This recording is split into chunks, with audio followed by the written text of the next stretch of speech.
Donald Trump wants to bring down the value of the dollar. His chief trade advisor, Robert Lighthizer, has put this idea into his head, and if he wins the election, it is likely to be one of his key policies. It's overrun. Inflation is raging. Europe is in chaos. The Middle East is exploding. Iran is emboldened. China is on the march. The most important currency in the world, it's the world's reserve currency.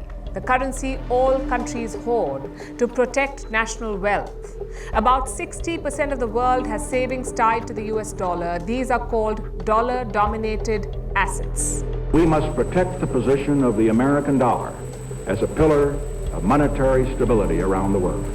We have levels of inflation that nobody's seen for, they say 42 years, they say 53 years, and they say 75 years. I would say probably all of them are wrong. Probably we've never seen levels like this before.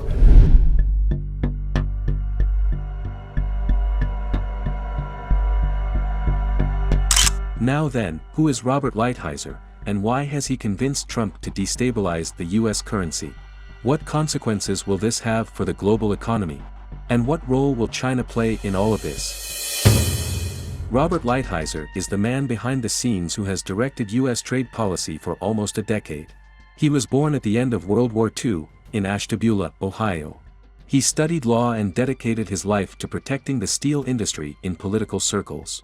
Indeed, we are talking about a steel lobbyist, a political juggler, and a friend of Donald Trump, who, when Trump became president, was appointed US trade representative.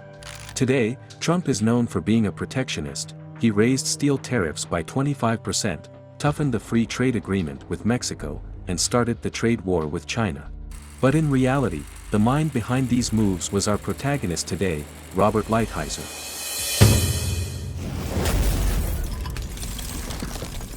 Hello to all the community of Finance for All, welcome to another video. Since then, a few years have passed, and today Robert is one of Donald Trump's main campaign advisors. If Trump wins the election, it seems likely that he will be appointed as the new US Secretary of the Treasury. Now then, does this mean that Trump will continue his protectionist escalation? Not only will he continue, but he will also intensify it. The Republican leader has already announced that he will impose a 10% tariff on all countries, 60% on China, and more specifically, 200% on their cars. So, if you want to buy a BYD or MG, be prepared to pay double the tariffs of what the car itself costs. But that's not the worst part. Robert Lighthizer wants to go further. For him, tariffs are not enough. He has already convinced the former president of a new and even more groundbreaking plan, the devaluation of the dollar.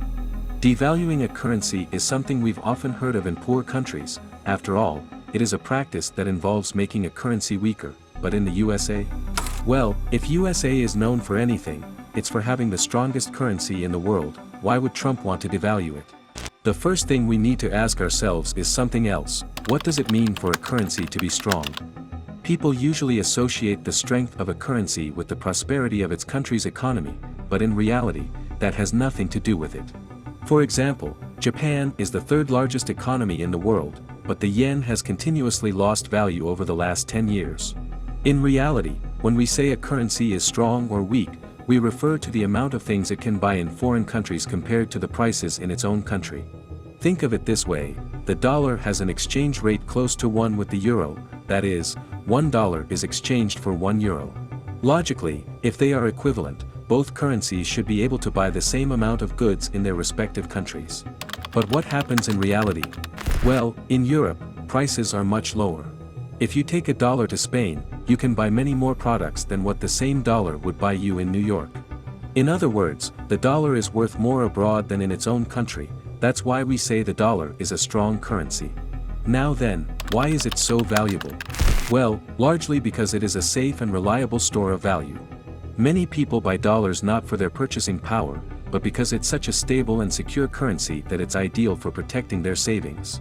The dollar is the world's primary reserve currency, accounting for nearly 60% of central banks' reserves worldwide. However, don't think that dollars are kept in safes.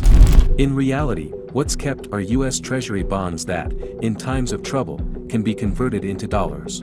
The issue is that it's not just central banks, companies, financial institutions, and individuals worldwide have increasingly hoarded American bonds to shield themselves from emerging dangers like pandemics or Middle Eastern wars. With the rise in demand for bonds, there's also an increased demand for dollars to purchase those bonds, and more demand for dollars means a rise in their price and an even stronger dollar. Now you might ask, where's the problem? The problem is that a strong dollar implies weakness in other currencies. That is, just as it's very cheap for an American to use dollars to shop in Europe, it's very expensive for a European to go to the United States with their weak euros. This explains why the United States is constantly in trade deficit, exporting much less than it imports. Its industry finds it very difficult to sell its products in international markets, while Americans, with strong dollars, find it increasingly cheaper to buy foreign products like those from China. And can you see where this is going?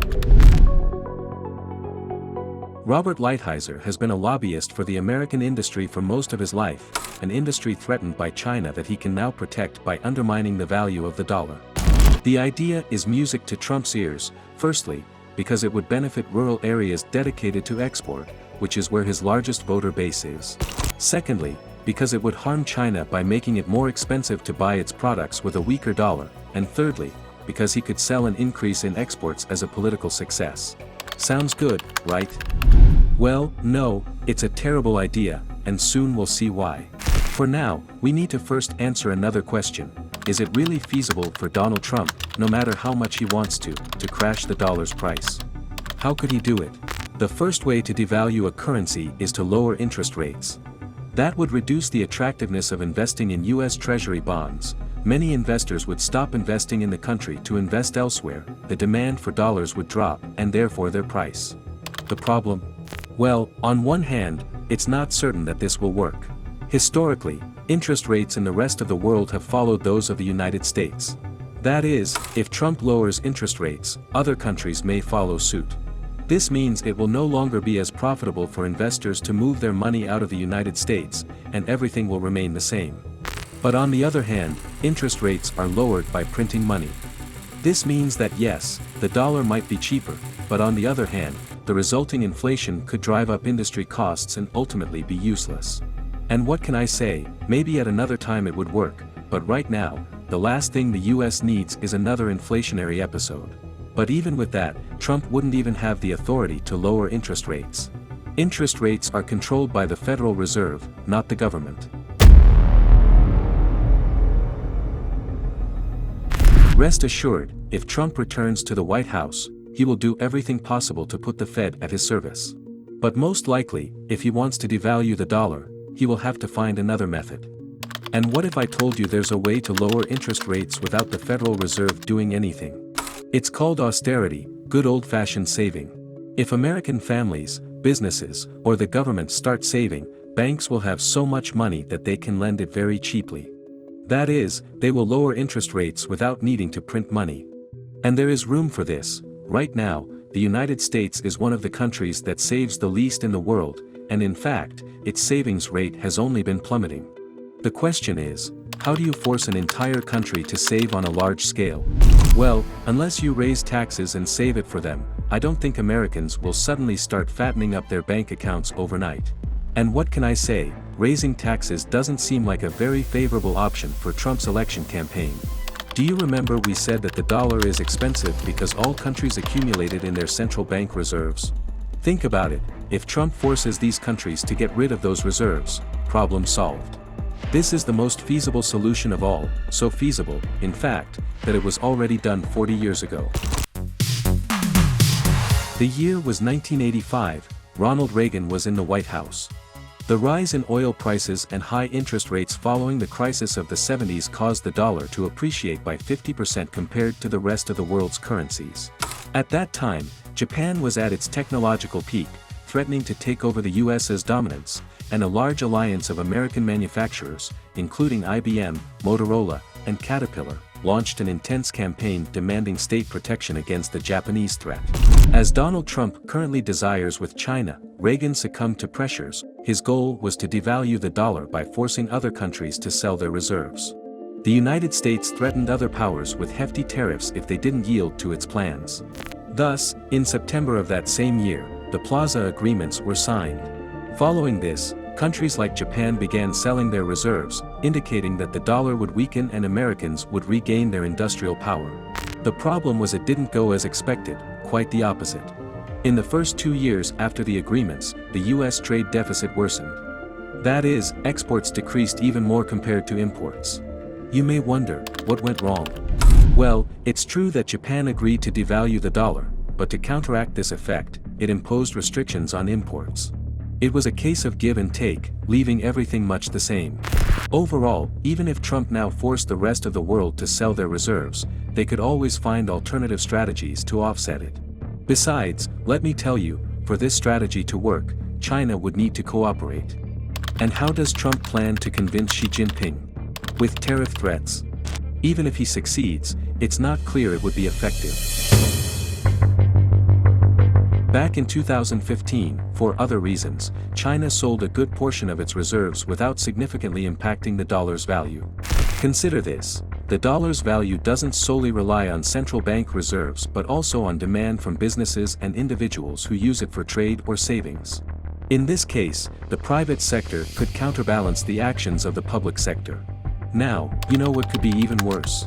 If the strategy actually worked, if all countries start selling reserves, which, remember, are US Treasury bonds, these bonds would lose value due to increased supply. Given the precarious state of US banks since the Silicon Valley Bank crisis, with many bonds already in losses on their balance sheets, further devaluation could trigger a banking panic. As you can see, reducing the dollar's value isn't easy, but even if achieved, would it really be worth it? Does the end justify the means? Well, not only would it likely not be worthwhile, but it could also be a very bad idea that seriously harms the US economy. A weaker dollar would worsen Americans' purchasing power, exports might increase, but with a weaker currency, more money would need to be spent on foreign products, leading to more inflation and loss of savings. This affects the industry too. They may sell more but would also face higher costs for supplies, which doesn't clearly benefit them overall. Politically, there's nothing stopping China from responding with its own devaluation to offset the dollar's decline. This would escalate into an unstable situation and undermine confidence in the dollar. And here's something important to note: if Trump starts manipulating the dollar, it could lose its prestige as a reserve currency. Countries might reduce their dollar reserves, triggering a chain reaction of distrust. The consequence? Uncle Sam's political power would plummet because reserves are crucial for enforcing sanctions. The US can freeze the reserves of countries that don't cooperate with its sanctions or are deemed enemies, just as it did with Russia a few years ago. In any case, folks, given all this, the question is for you: do you think Donald Trump will manage to devalue the dollar if he wins the elections? What consequences could this have? Feel free to leave your answers in the comments. So we come to the end of this video. If you enjoyed it, please like and comment the video and don't forget to subscribe.